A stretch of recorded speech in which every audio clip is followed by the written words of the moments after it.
So that could qualify as a false flag event. Whether you're looking at an event that, like the Gulf of Tonkin, which was a fake false flag event. It was something that we were told occurred and actually didn't even occur.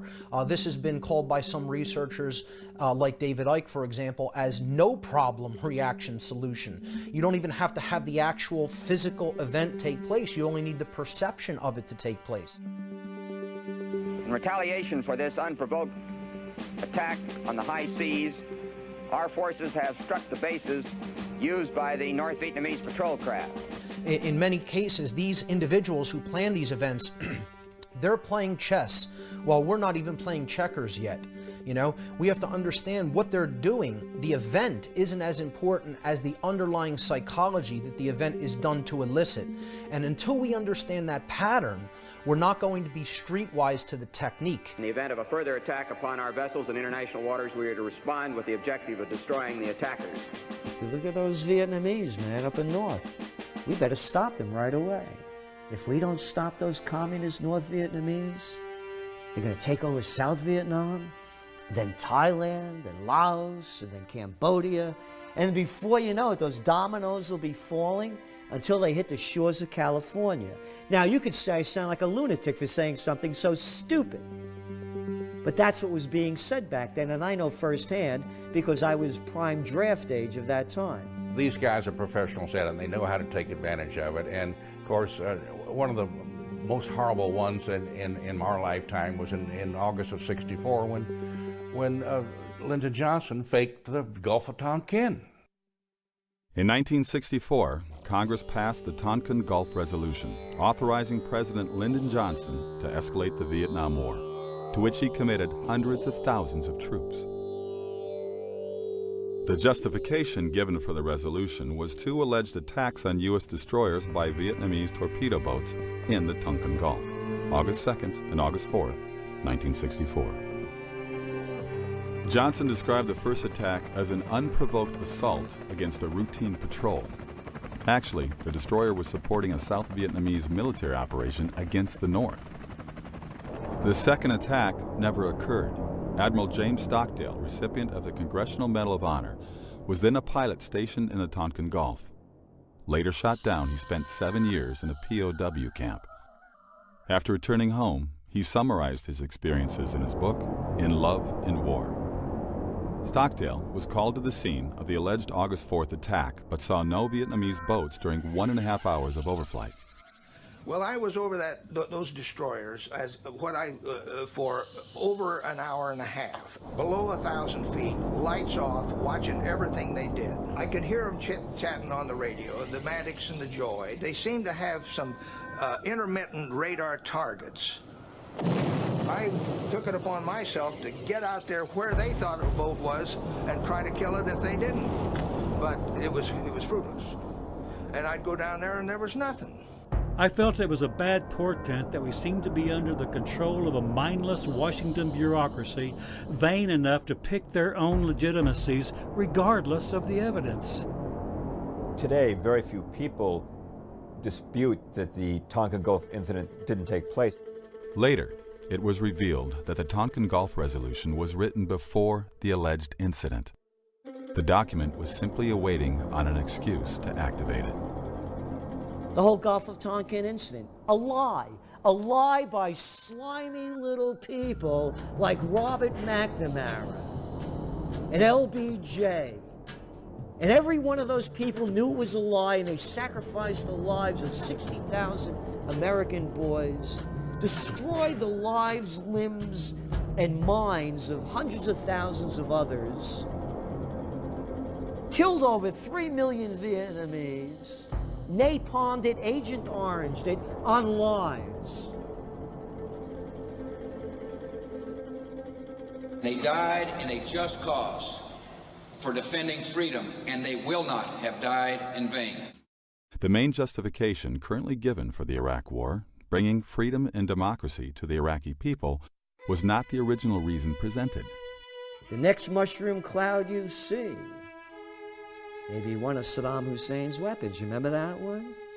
Last November 8th, this council passed Resolution 1441 by unanimous vote. The purpose of that resolution was to disarm Iraq of its weapons of mass destruction. It was claimed Saddam Hussein possessed weapons of mass destruction, or WMDs, threatening world security. This council placed the burden on Iraq to comply and disarm, and not on the inspectors to find that which Iraq has gone out of its way to conceal for so long. There is only one truth, and therefore I tell you, as I have said on many occasions before, that Iraq has no weapons of mass destruction whatsoever. After the invasion, Chief U.S. Weapons Inspector David Kay acknowledged months of searching had turned up no weapons of mass destruction in Iraq. In his opinion, they hadn't existed there since the 1991 Gulf War. Why aren't there any war crime tribunals for these people? Who knew what when? Either you are with us or you are with the terrorists. An interview with Scott Ritter, who was the UN's chief weapons inspector in Iraq, who affirmed that there were no weapons of mass destruction in Iraq after the original Gulf War of 1991. Weapons of mass destruction, I thought, you know, who could believe this? I mean, who's believing this yellow cake from Niger story and the whole thing? And still no accountability for the fact that we went into another country looking for weapons that weren't there, and we killed 500,000 people. One thing that the Bush administration did a very good job of, with the help of media, was to shift the focus away from any reality of weapons, terrorism. So what they did was the administration immediately shifted to, we're bringing democracy. Now look, part of the reason we went into Iraq was the main reason we went into Iraq at the time was we thought he had weapons of mass destruction. It turns out he didn't, but he had the capacity to make weapons of mass destruction. But I also talked about the human suffering in Iraq, and I also talked the need to advance a freedom agenda. And still to this day, there are people, especially neocons, who believe that argument. That all these wars that we've had in the Middle East, which have again turned the Middle East into chaos, that have handed it over to Al-Qaeda so that we can go back, I guess, and fight them again later there, it was done so that freedom could come to an oppressed people. Colin Powell, who made such definite assertions before the UN, has admitted his claims were based on faulty intelligence. Oh, the little lying Colin Powell, putting up phony information in front of the UN. These are Saddam Hussein's mobile weapons of mass destruction labs. It's one lie after another. Looking at these wars, Spanish-American, World War II, Vietnam, and Iraq, one could soundly argue that in each war, American involvement was based on a deception, false pretext, or to put it charitably, mistaken pretext. One lie after another. Keep pouring them out. These are sick people and nobody wants to call a spade a spade. Could this really be one giant coincidence? Patterns of this scale generally do not happen by accident. To find the answer, deeper questions remain. When our country was founded, it was founded by an elite group. The founding fathers were the educated ones, the ones who had land, the ones who had studied in Europe, the ones who had read history and philosophy. And thank God it was that way. It's still true in America today, but the elite has changed. It's a great debate of whether or not we're founded on our lineage and our heritage of the Constitution and Bill of Rights, or from hidden interests. Who runs the country? Well, the political parties run the country, but we all know the political parties actually don't do anything on their own. I think the reality is that we're probably ruled, for the most part, by an oligarchy. People still elect members of Congress, but beyond that, once someone is in Congress, the special interest groups take over, the lobbying firms take over, very wealthy families take over, and the people have absolutely no voice. A super elite, very powerful, very wealthy individuals who have, I will use the word, conspired together to take advantage of the opportunities afforded them in their positions of power and influence to pretty much determine the direction and the course of our country, irrespective of the wishes of the American people. I think in any culture, in any country, you can look to who has the money. The people with the money typically tend to wield the power. And the best way to do that is to do it from behind the scenes, because then if people become angry with the way power is being wielded, they don't come after you, they come after the puppet standing in front of you. We all know about a lot of wealthy people, Warren Buffett and Donald Trump, and but these are the guys that you hear about. The people, they got lots of money, yeah, but the people with the real power, you don't even hear their names. We start seeing all of these names of large corporations that come together over and over again, and then they get intertwined into events that take place, and then we start to see there's a pattern and there is a real agenda. In America's 60 Families, Ferdinand Lundberg wrote, "The United States is owned and dominated by a hierarchy of its 60 richest families, functioning discreetly in a de jure democratic form of government, behind which a de facto government, absolutist and plutocratic, has gradually taken form. This de facto government is actually the government of the United States, informal, invisible, shadowy."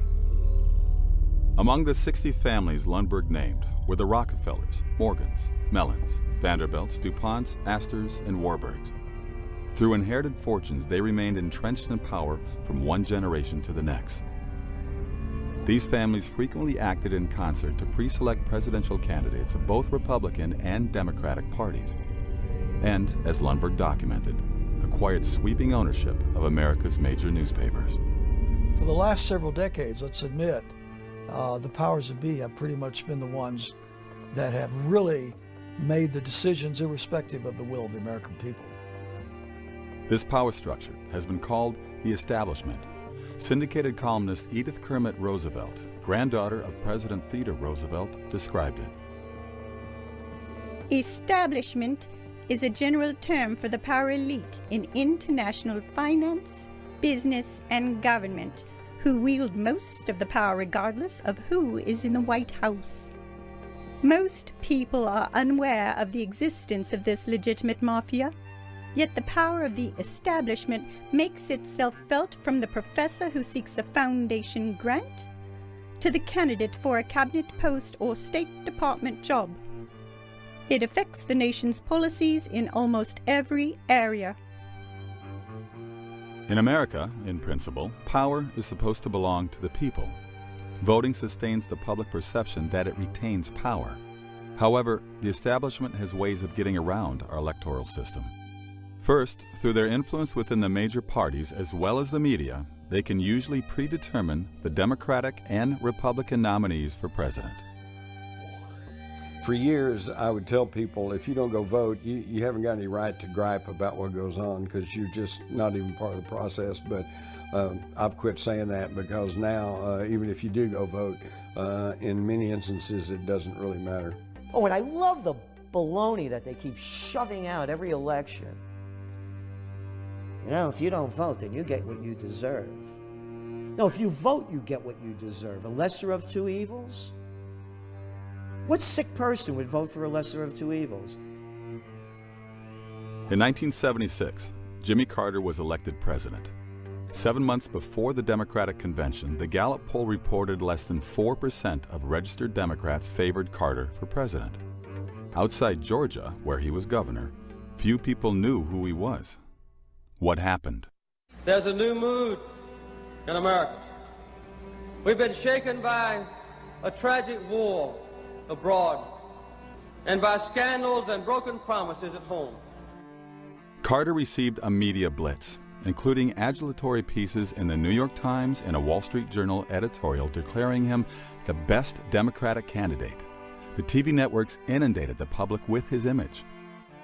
Before the nominating convention, his picture appeared on Time's cover 3 times and Newsweek's cover twice. Time's cover artists were instructed to make him look as much like John F. Kennedy as possible. How did Carter acquire this media following? It began with dinner at the Tarrytown, New York estate of David Rockefeller. Present was Zbigniew Brzezinski, who helped Rockefeller found the Internationalist Trilateral Commission, and whom Carter would later appoint National Security Advisor.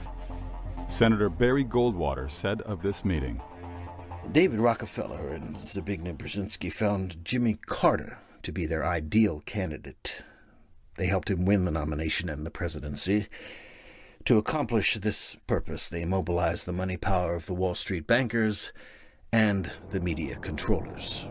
Carter thus received the nomination.